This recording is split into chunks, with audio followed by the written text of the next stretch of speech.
प्रिय मित्रों, नमस्कार। मैंने पिछले अपने एपिसोड में YouTube पे जो मैंने एपिसोड को डाला था,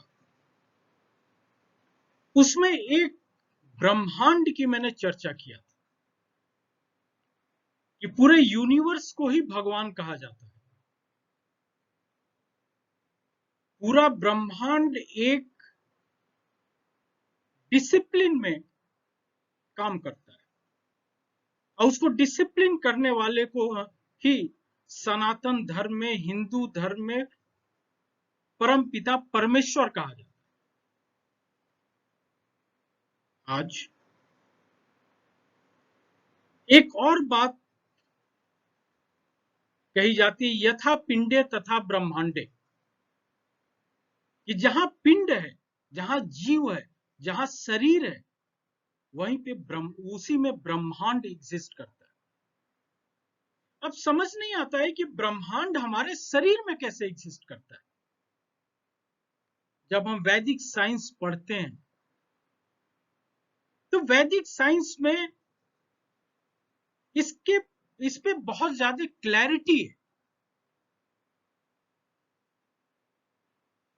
हिंदुइज्म में 3 भगवानों की परिकल्पना की गई, ब्रह्मा, विष्णु, महेश।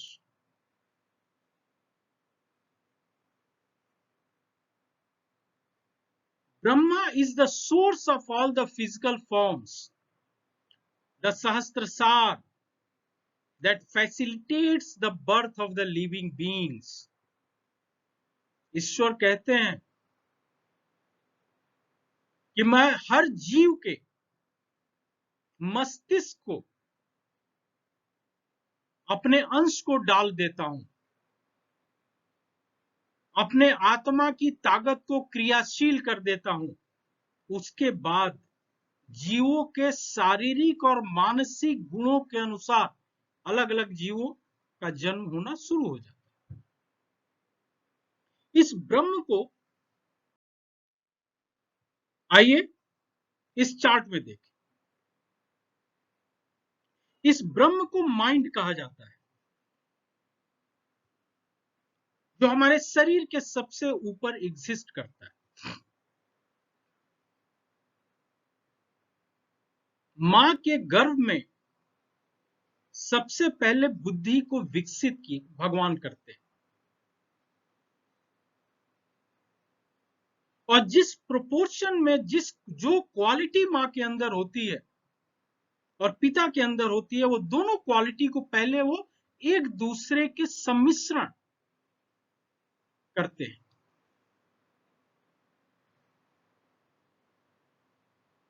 इसी से माता पिता के प्राकृतिक गुणों के अनुसार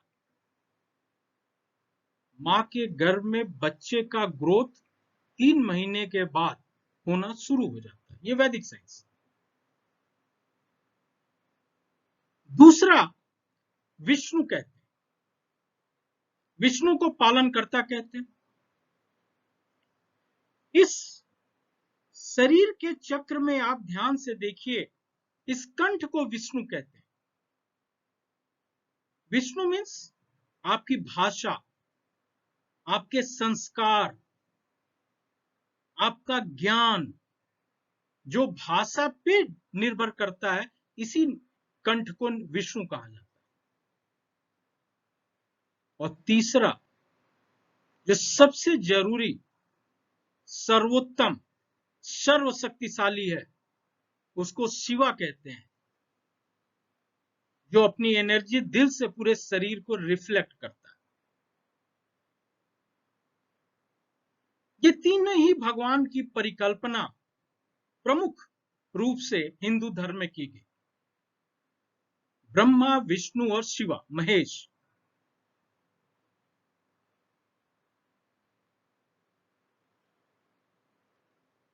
शिवा शारीरिक और मानसिक ताकत का आधार है। जैसा मन होता है, इस फोटो में आप देख सकते हैं कि जो दिल है वो आपके शरीर के केंद्र में स्थित है।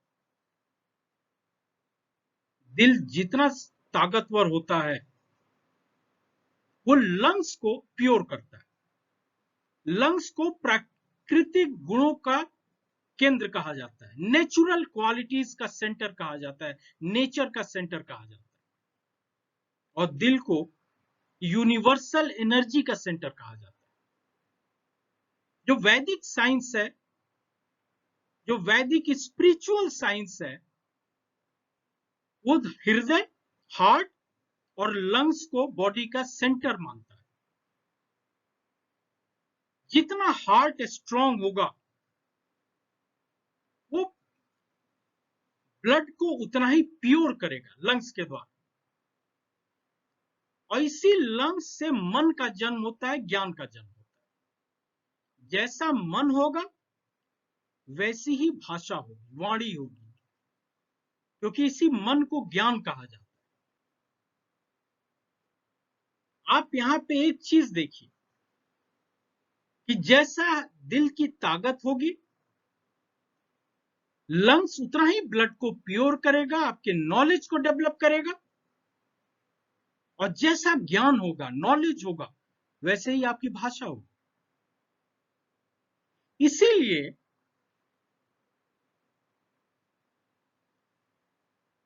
विष्णु और शिवा को एक दूसरे का पूरक कहा जाता है कि शिवा जितना ज्ञान विकसित करते हैं, जितनी अपनी एनर्जी माइंड तक सप्लाई करते हैं, उतना ही आप ज्ञानी होते हैं। मैंने पिछले एपिसोड में कहा कि आपका हार्ट, आपके दिल की ताकत, आपके इस शरीर के गुरु सेंटर, वो जितने स्ट्रांग होते हैं, दिल जितना स्ट्रांग होता है, जितना एनर्जी को पूरी बॉडी में ट्रांसफर करता है, वो कंठ और माइंड को उतना ही बैलेंस करता है।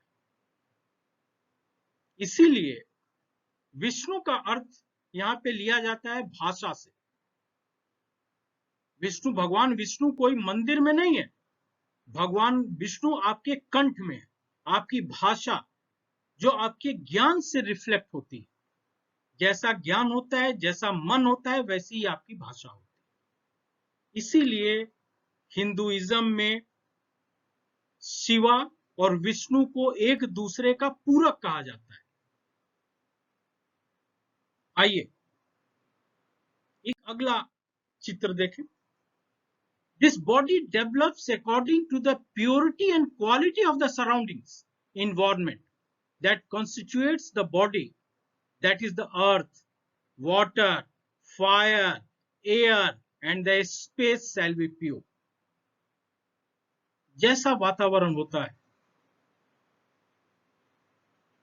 वैसा ही हमारे मानसिक गुण होते हैं। आज हम महसूस कर रहे हैं कि जो सामाजिक और प्राकृतिक वातावरण हमारे समाज में एग्जिस्ट कर रहा है, वो पूरा का पूरा हमारे मन को, दिल को, दिमाग को इफेक्ट कर रहा है, प्रभावित कर रहा है। ये जितना प्योर होगा, आपकी मानसिक शक्तियां उतना ही मजबूत होंगी, स्ट्रांग होंगी। आजकल मेंटल फिटनेस की भी बात की जा रही है, लेकिन मेंटल फिटनेस की बात करने वाले नेचर की बात नहीं कर रहे।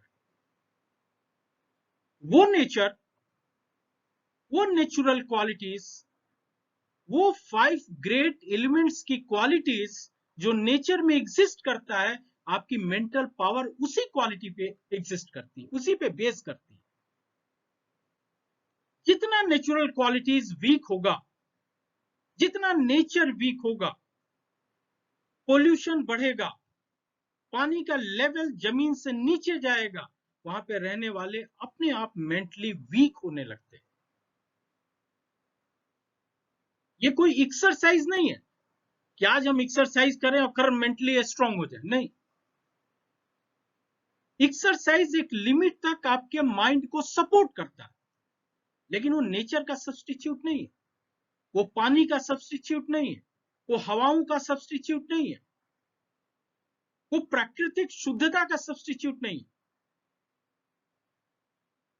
इसे वैदिक साइंस में यही कहा जाता है कि प्रकृति में जितनी प्योरिटी होगी, वहां पे रहने वाले लोगों का फिजिकल और मेंटल पावर उतना ही स्ट्रांग। आइए अब आपको एक और चार्ट दिखाते हैं। Sunlight, soul. इस सनलाइट हेड टू माउथ, इसे मेंटल ब्रह्म कहा जाता है। इस लाइट का ही इफेक्ट आपके राइट आईज में होता है। आपकी आंखों में भी दो आंखें हैं, दो एनर्जी आपके आंख में एग्जिस्ट करती है। राइट आई, जब दिल कमजोर होता है जिन लोगों का, उनकी राइट आईज वीक होती है, और जिनका लंग्स वीक होता है उनकी लेफ्ट आई वीक होती है। क्योंकि मेरे चार्ट में आपने ध्यान से देखा होगा कि लेफ्ट पोर्शन को मेंटल पावर कहते हैं और राइट पोर्शन को फिजिकल पावर कहते हैं। इसी सोल से जितना स्ट्रांग, जितना पावर होता है, वही बॉडी का ग्रो कराता है, डेवलप करता है। और इसी को धर्म में शिवा और ब्रह्म दोनों कहते हैं। शिवा भी कहते हैं, शिवा हार्ट को कहते हैं, ब्रह्म माइंड को कहते हैं। इन दोनों में पॉजिटिव रिलेशनशिप होता है। दिल जितना स्ट्रांग होता है, माइंड उतना स्टेबल होता है, बैलेंस होता है। दिल जितना कमजोर होता है, माइंड उतना ही अनस्टेबल होता है, वीक होता है। दूसरा है मून। ये यूनिवर्स का एक पार्ट है मून, चंद्रमा। ये आपके नेचर को कंट्रोल करता है, आपके ब्लड की प्योरिटी को कंट्रोल करता है। इसीलिए नेचर का स्वामी, प्रकृति का स्वामी मून को माना जाता है। और आपकी लेफ्ट आई में जो रोशनी होती है, लाइट होती है, वो ब्लड की प्योरिटी की वजह से होती है। यदि लेफ्ट आई वीक होती है तो वो ब्लड डिसऑर्डर को भी इंडिकेट करती है। और इसी मून, इसी ब्लड की प्योरिटी को इंटेलेक्ट, नॉलेज कहते हैं। धर्म की भाषा में इसी ब्लड की प्योरिटी को पार्वती, दुर्गा, लक्ष्मी, सरस्वती, ये एक अलग चर्चा करेंगे जब हम ज्ञान योग की बात करेंगे, तब इसकी बात करेंगे कि फीमेल ये जो नेचर है, इसको फीमेल कहा जाता है। फीमेल नेचर को रिप्रेजेंट करती है। यही वजह है कि सरस्वती, लक्ष्मी, दुर्गा, काली, इन सब की जो परिकल्पना की गई, वो ब्लड की प्योरिटी के अकॉर्डिंग की गई। क्योंकि इसी ब्लड की प्योरिटी को ही ज्ञान कहते हैं। ब्लड जितना प्योर होगा, आप उतने ही समझदार और ज्ञानी होंगे। तीसरा पार्ट, हम बुद्ध और पृथ्वी तत्व की बात करते हैं। जो पृथ्वी तत्व है, ये साउंड सिस्टम है, और इसी साउंड सिस्टम से भी नॉलेज का जन्म होता है, ज्ञान का जन्म होता है। जैसा मन होता है वैसी ही वाणी होती है, इसको ध्यान रखिए। और जैसी भाषा होती है वैसा ही मन होता है। इन दोनों में अन्योन्याश्रय संबंध कहा जाता है, जो एक दूसरे से अलग नहीं हो सकते। और जो ज्ञान है, इसीलिए जो ज्ञान का आधार भाषा को माना गया है। भाषा मीन्स मातृभाषा, बोलियां। इसीलिए मन और वाणी को एक करने के लिए भाषाओं को डेवलप किया गया। भाषा ही आपके ज्ञान का आधार है। जितनी अच्छी पकड़, जितनी अच्छी समझ आपको अपनी भाषा पे होगा, आप उतने ही समझदार होंगे।